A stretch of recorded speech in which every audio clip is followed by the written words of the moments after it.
नमस्कार। मैं कौशल सोनी, सहायक आचार्य संगीत कंठ, राजकीय मीरा कन्या महाविद्यालय उदयपुर। विद्यार्थियों, आज का हमारा टॉपिक है बीए सेकेंड ईयर के सेकंड पेपर का फर्स्ट टॉपिक।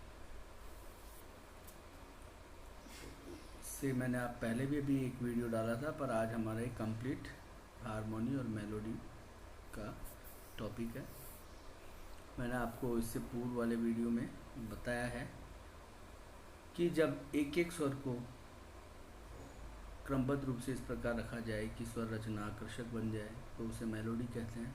और जब कम से कम दो या दो से अधिक स्वरों को एक साथ बजाकर रचना की जाती है तो उसे हारमोनी कहते हैं। विद्यार्थियों, मेलोडी और हारमोनी ये दोनों संगीत के ही स्वरूप हैं।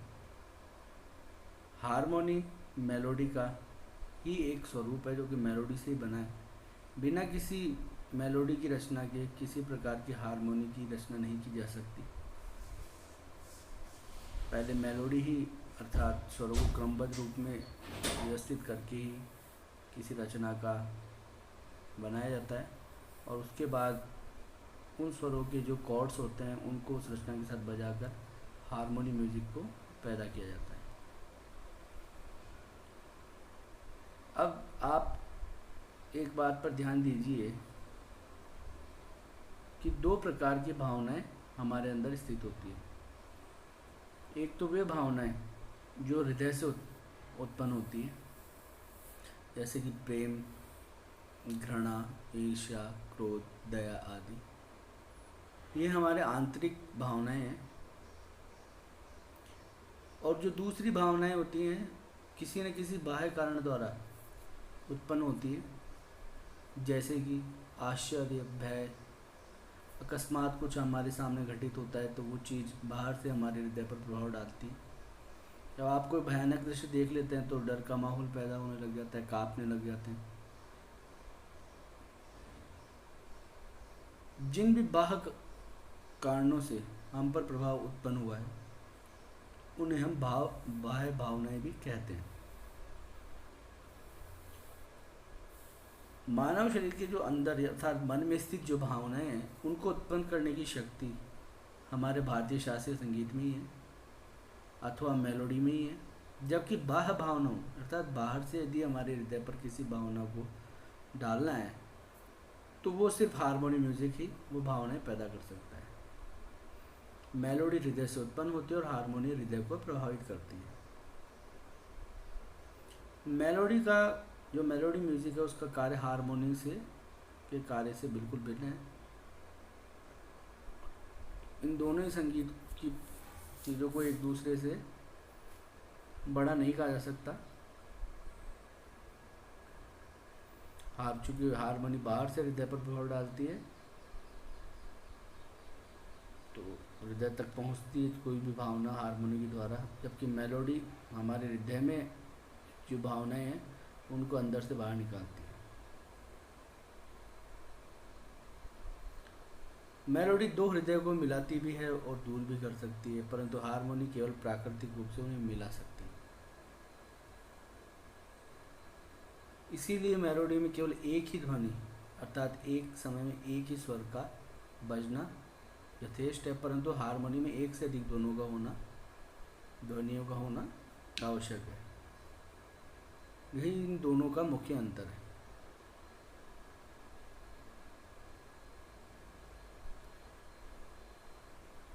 आप कुछ उदाहरण से भी इसको समझ सकते हैं, मैं आपको अभी बताऊंगा। पर जैसे कि पाश्चात्य संगीत में जब हृदय के भाव उत्पन्न किए जा रहे हों तो हारमोनी म्यूजिक अधिक उपयुक्त नहीं दसता।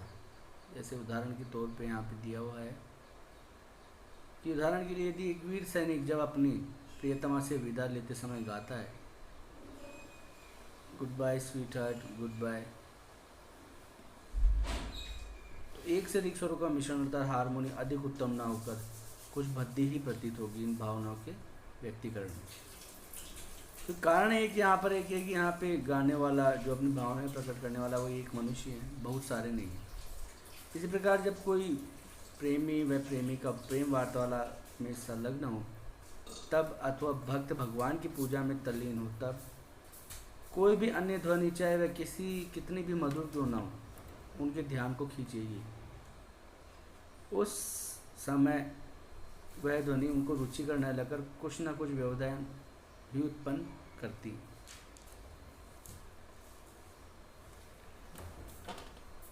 जैसा कि मनुष्य में कई भावनाएं हैं, जैसे क्रोध उत्पन्न होता है तो उसका नाद ऊंचा हो जाता है और वह अपने भाव को उच्चारण द्वारा ही प्रकट करता है।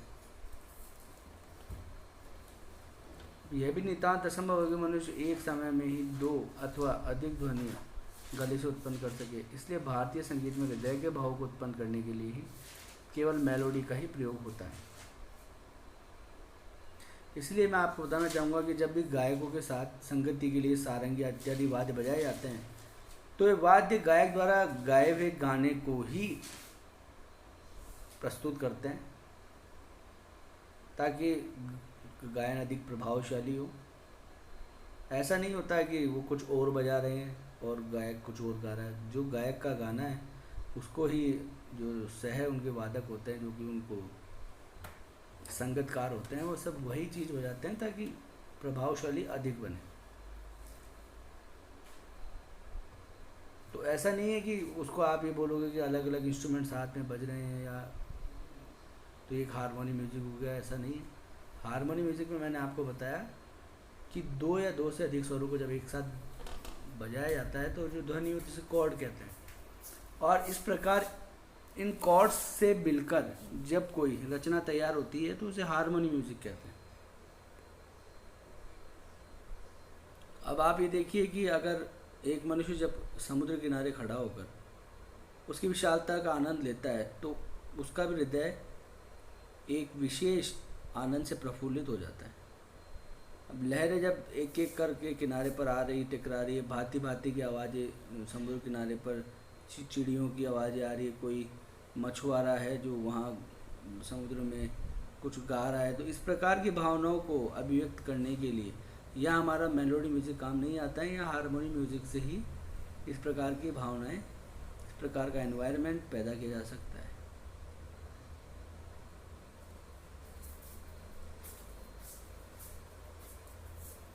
यहाँ पर आपको एक बात स्पष्ट रूप से ये भी समझ लेना चाहिए कि भारतीय संगीत में जब एक ही ध्वनि अनेक वाद्यों जैसे सितार, सरोद, जल तरंग आदि पर बजती है तो वह हारमोनी नहीं है।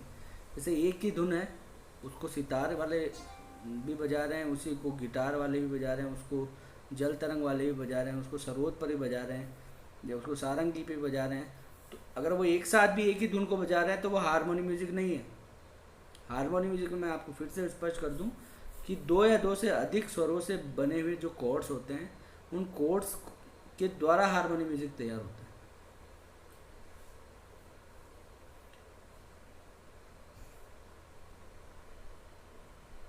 क्योंकि जब हारमोनी म्यूजिक में प्रत्येक वाद्य पृथक पृथक स्वर बजाएगा और फिर मिश्रण जो मिश्रित ध्वनि होगी वो हारमोनी म्यूजिक होगा। जबकि मेलोडी में आप अगर एक ही स्वर को चार प्रकार के वाद्यों में एक साथ बजा रहे हो तो वो मेलोडी म्यूजिक नहीं है, वो हारमोनी म्यूजिक नहीं, वो मेलोडी म्यूजिक है। और हारमोनी म्यूजिक में प्रत्येक वाद्य पर अलग अलग ही स्वर बजते हैं। वो स्वर कॉर्ड्स के अकॉर्डिंग ही होते हैं। जैसे एक किसी वाद्य पर गंधार बज रहा है तो उसी समय दूसरे वाद्य पर सा बजाया जा रहा है, तीसरे पर पा बजाया जा रहा है। तो इन तीनों स्वरों का जो युग्म है ये कॉर्ड है। हालांकि तीनों ही इंस्ट्रूमेंट पे अलग अलग स्वर बज रहे हैं, लेकिन ये हारमोनी म्यूजिक पैदा यहाँ होता है क्योंकि तीनों स्वर जो है वो अलग अलग बजकर एक कॉर्ड्स का निर्माण कर रहे हैं। इनकी जो ध्वनि है इनसे ही हारमोनी म्यूजिक बनता है। मेलोडी के द्वारा हृदय के भाव बाहर आते हैं और हारमोनी द्वारा भाव बाहर से हृदय तक पहुंचते हैं। अब मैं आपको यहाँ एक और बात ध्यान में लाना चाहता हूँ। जब भी आप कोई हारमोनी सुनते हो तो उसमें मेलोडी की एक स्वर्णिम रेखा चलती है। मैंने आपको बताया भी था कि आप किसी भी हारमोनी की रचना बिना मेलोडी पर करते नहीं। आधार मेलोडी म्यूजिक की है हारमोनी का। कोई भी हारमोनी बिना मेलोडी के नहीं बन सकती। हारमोनी की रचयिता भी पहले एक मेलोडी की रचना करते हैं किसी धुन की, और उसके उपरांत ही उसे हार्मोनाइज करते हैं, अर्थात उसे अन्य स्वरों से सजाते हैं। जैसे कि मैंने आपको पहले भी उदाहरण में बताया है कि आपने ग प नि सा स्वर गाया और उसके साथ ही इस ग प नि और सा, इन चारों स्वरों के जो कॉर्ड है उनको बजाया साथ में उतने ही समय में जितने में आप ग गा रहे हो, तो आपने उस समय ग का कॉर्ड बजाया, प गा रहे हो तो प का बजाया, नी गा रहे हो तो नी का बजाया, और सा गा रहे हो तो सा का। तो दिस इज़ हारमोनी म्यूजिक। लेकिन इसको आप हारमोनी म्यूजिक बनाने से पहले आपको बनाना पड़ा मेलोडी। मेलोडी यानी आपको एक धुन ग प नि सा, उस पर आपने उनके कॉर्ड्स को सेट किया और फिर हारमोनी म्यूजिक बजाया।